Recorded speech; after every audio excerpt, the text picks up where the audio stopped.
time to write your personal statement. What do you write about?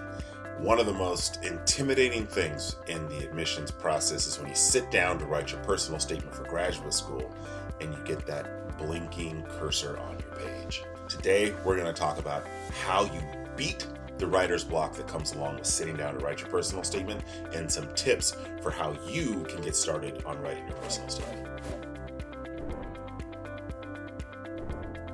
All right, so we're going to break this personal statement video into a couple of parts because I want to start with how you actually go about piecing together the materials that you're going to use as you write your personal statement.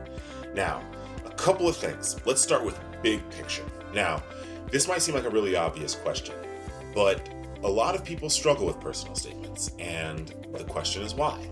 The way that I would think about this is that obviously a personal statement is a really important piece of writing, but it's a kind of writing that you've never had to do before, and that makes it really strange and uncomfortable. So high stakes and no experience. It's different than an academic essay. It's different than emails that you might have written for work or for personal correspondence. And so you've never been taught how to do this, and it's not something that you know how to do from practical experience. Secondly, polite people don't talk about themselves very much, at least not in the sense of going about what can feel like bragging about yourself. Here's what's interesting about me. Here's what's unique about me. Here's what makes me a compelling person/candidate. Most healthy people, psychologically healthy people, don't go around doing that because we don't like it, right? But a personal statement requires you to make the case for yourself. And lastly, many people, I would say, not most people, but many people don't actually know what's interesting about them. So when they sit down to identify why they're a compelling candidate, they don't know what to write. Part of this can be imposter syndrome. That's a very real thing. Highly qualified people don't always know that they're extraordinary in certain ways. And all of these things combine. A lack of experience in this field of writing personal statements, a sense of not wanting to brag, this being a different kind of writing, all those things combine to make personal statement writing really strange and unusual, and that adds to the sense of stress. So, how do you break through the nervousness that often accompanies writer's block? Well, the first thing that I want to stress is that we're going to do some exercises that are designed to sort of turn off that self-critical part of your brain. Early in the writing process, you don't want to be critiquing yourself all along. You don't want to be critiquing yourself throughout the process, because when you do, critique will stop your flow. All right? Later on in the writing process, you're absolutely going to sit down, and we're going to talk in a later video about how you can correct your video, how you can revise it, get it really tight, but that's not what you're looking to do. Perfect isn't your mission at first. Perfect will come through revision. So first thing, I want you to get in a mindset of right now, you're not going to be self-critical about these essays. You're not going to be hard on yourself. It's fine if the words aren't perfect. The initial phases of writing, of planning to write, are about self-exploration, where you're not concerned with perfect phrasing or perfect organization, but instead through generating ideas, through thinking about what makes your application unique, what it is that you want from your academic future and your professional future, and how these things align. Right? The best way, in my experience, having taught hundreds of students how to write, is to do this through what's called directed brainstorming or free writing. All right, so free writing is super simple. All right, so you're going to need a couple of basic props, right? You are going to need a notebook, a couple of pens to write with, 2 note cards, and a timer. If you don't have a timer, the one that you have on your phone will do fine. All right. Once you have those things, here are the rules for free writing. This is a 15-minute distraction-free period during which you are intensive and focused on writing, and you're just, fluidity is what you're looking to embrace in this writing process. You're just free-flowing. So, what are the specific rules? You're going to write what comes to mind. So if you think it, put it on paper. All right. Try to focus on stories and moments, and I'm going to give you some prompts in a second. But if it comes to your mind, I want you to put that on paper. Remember, this is not the moment that you're critiquing yourself. This is the moment where you're just generating ideas. To that point, do not erase or scribble out any text. You're only worried about forward movement. You're not going back and correcting or scribbling anything out. The goal is to create constant forward motion without self-judgment. Third, if something you wrote isn't perfect, that's fine. If 10% of what you write during a free writing period, you end up using in your personal statement, that's a huge win, all right? Because this is just 15 minutes, but it can be 15 minutes that generates content that really transforms and juices up your personal statement. So it can make a real difference. If 20% of what you write in a free writing period makes it into your essay, that's through the moon, through the roof awesome, all right? The main rule in free writing is you keep writing no matter what. No pauses. Your pen does not stop moving under any circumstances.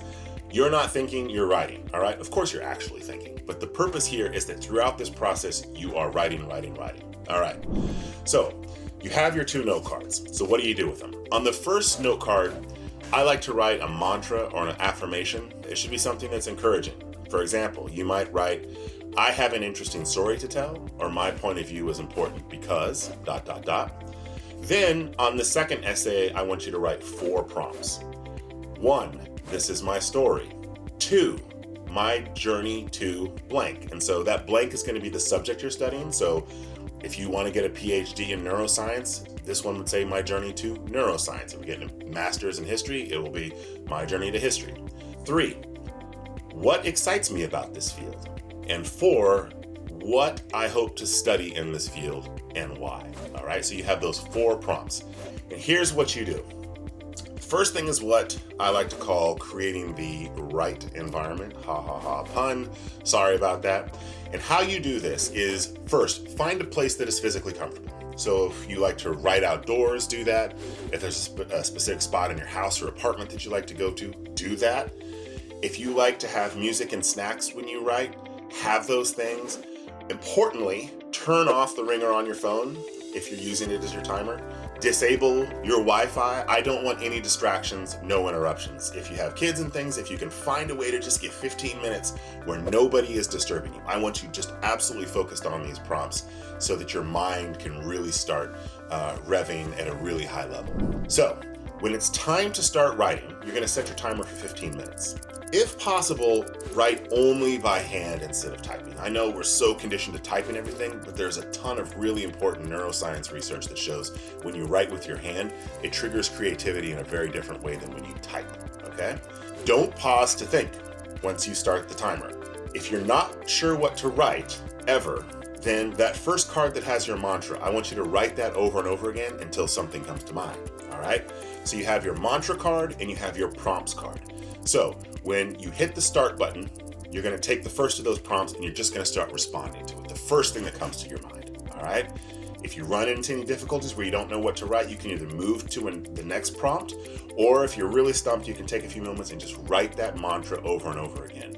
But the important thing is I do not want your pen to ever stop moving, all right? If you have a cramp at the end of this writing session, that's fine. You're going to deal with it. You'll shake it out, put it in some ice water or something like that. But the important thing is you don't stop writing. For 15 minutes, all right? Just keep writing with your pen, answering those prompts. If ever you come to a point where you feel a little bit stuck, that's fine. Pause, move to the next one, all right? Feel free to jump around. And here's the really important thing to remember. This is for you. No one else is going to see this unless you tell them to. I think that the great thing about brainstorming is it's like an intensely private and personal thing, so you can focus on what's in your head and getting that down on paper. Once you do brainstorming and you do it for 15 minutes, when you come back and look at it later, you're going to discover some nuggets in there, some things that maybe even surprise you. And they will serve as the basis for some interesting ideas that you can then put into your personal statement. So you have your orders, right? If you need to go back and look at the instructions again, go ahead and rewind this video. Do that for 15 minutes, and then you're done with the brainstorming for now. Some people say, what if at the end of 15 minutes I want to keep writing? That's awesome. Keep going, right? Keep writing until your hand falls off or until you run out of ideas, all right? When you're done with that, kind of shake out your hands, pat yourself on the back, and set this aside until our next meeting, all right? So keep this in a safe place, because in the next video, we're going to work with what you have and help develop that into a personal statement for your application. All right. If you have any questions or you need help with your personal statement, reach out to us. You can email us at service@gurufly.com. And if you need help with revision and consultation on your draft, Go to gurufi.com, that's GURUFI.com, and our consultants and editors can help you turn your essay into a really fantastic and strong, personalized, and unique piece of writing that helps your graduate school application. All right, I'll see you guys next time.